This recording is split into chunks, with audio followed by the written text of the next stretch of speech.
साथियों,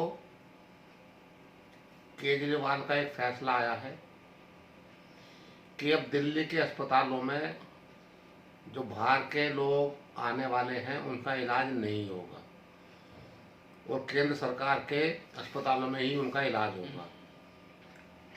तो मैं ये कहना चाहता हूं कि केंद्र सरकार और दिल्ली सरकार के बीच में जो राजनीतिक झगड़ा चल रहा है उसका खामियाजा देश की जनता क्यों भुगते, क्योंकि जो हमारा संविधान है उस संविधान में साफ लिखा है कि कोई भी व्यक्ति किसी किस्म का किसी भी नागरिक से भेदभाव नहीं कर सकता है।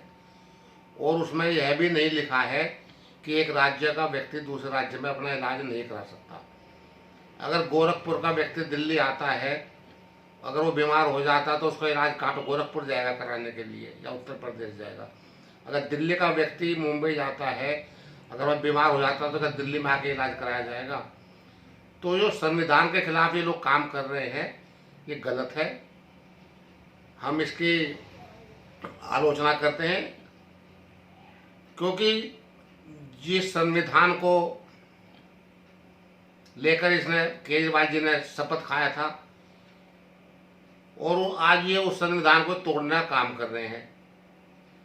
और यह जो इसका निर्णय है यह संविधान के खिलाफ है, ये असंवैधानिक कदम इसका है, अमानवीय कदम इनका है ये। तो इसलिए हम चाहते हैं कि केजरीवाल को यह जो फैसला वापस लेना चाहिए। हाँ, इसमें एक चीज हो सकती है कि जो हरियाणा के या उत्तर प्रदेश के दूसरे राज्यों के जो कोरोना के जो मरीज हैं उनका इलाज यहाँ पे ना कराया जाए, क्योंकि उसमें अगर उत्तर प्रदेश का जो कोई कोरोना का मरीज यहाँ पे मरता है दिल्ली में, या हरियाणा का कोई व्यक्ति मरता है, राजस्थान का मरता है, तो वह उनके राज्यों का नहीं माना जाएगा और दिल्ली में कोरोना का मरीज माना जाएगा। तो उसमें इसकी बदनामी केजरीवाल जी की होगी। इस बात से हम सहमत हैं कि जो कोरोना का मरीज है उनका इलाज वहीं पर होना चाहिए जहाँ पर वो बीमार है, लेकिन अगर यहाँ पर बीमार है तो उसका यहाँ पे इलाज होना चाहिए।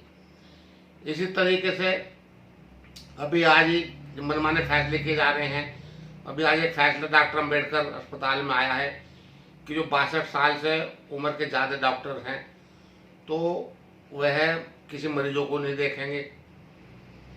जब वो मरीजों को नहीं देखेंगे तो उनका कार्यकाल किस लिए बढ़ाया गया है, क्योंकि प्रशासनिक कार्यकाल तो जो डॉक्टर है 62 साल की उम्र तक ही देख सकते हैं और 62 साल की उम्र के बाद में जो कार्यकाल बढ़ाया जाता है उसमें साफ तौर से एक फार्म भरा जाता है कि हम क्लिनिकल और ओपीडी का काम देखेंगे और मरीजों की सेवा करेंगे, तभी उनका कार्यकाल बढ़ाया जाता है। वरना 62 साल की उम्र में उनको रिटायर किया जाता है प्रशासन विभाग से। लेकिन इनके फैसले इनके अजीब फैसले होते हैं, उनको ना समझ में आता है क्या इनका फैसला है, क्या करना है, क्या करना चाहते हैं। अगर उनका कार्यकाल मरीजों को देखने के लिए बढ़ाया गया है तो फिर उनको प्रशासन विभाग में क्यों लगाया गया है। जब 3-3, 4-4 लाख रुपये एक एक डॉक्टर की वेतन है तो किस काम के लिए आप दे रहे हो उनको, प्रशासनिक कार्य के लिए दे रहे हो क्या। तो इसलिए जो प्रशासनिक कार्य बढ़ाया जाता है उसका सिर्फ मकसद यही है कि मरीजों जो प्रशासनिक काम अब तक ये कर चुके हैं उसके बाद में ये क्लिनिकल काम करके ये मरीजों की सेवा करेंगे, ओपीडी का काम देखेंगे। लेकिन इनके अजीब वगैरह फैसले आते हैं क्योंकि इनको राजनीतिक समझ नहीं है। अगर राजनीतिक समझ हो या किसी की माने तो फैसले करने में इनको दिक्कत ना हो, क्योंकि जिस तरह का मोदी जी किसी की बात नहीं सुनते हैं उसी तरीके से केजरीवाल जी किसी की नहीं सुनते हैं और उसका खामियाजा आम जनता को भुगतना पड़ता है। इसलिए मेरा तो कहना यही है कि आप संविधान के खिलाफ मत चलो, संविधान को तोड़ने की बात ना करो। संविधान में कहीं भी यह नहीं लिखा है कि एक राज्य का व्यक्ति दूसरे राज्य में अपना इलाज नहीं करा सकता है। जो संविधान में साफ लिखा हुआ है कि कोई कहीं भी रह सकता है पूरे देश में, वो कहीं भी अपना इलाज करा सकता है। तो इसलिए आप असंवैधानिक कार्य ना करके संविधान के जो तहत उसको सरकार को चलाना है तो आपको चलाना चाहिए। इन शब्दों के साथ बहुत बहुत धन्यवाद कि यह लोग जो सरकार चलाने वाले हैं इनको सद्बुद्धि मिलेगी और जो लोग मरीज हैं उनको इलाज कराने में दिक्कत नहीं होगी और उनका इलाज सही तरह किया जा सकता है। जय हिंद, जय भारत।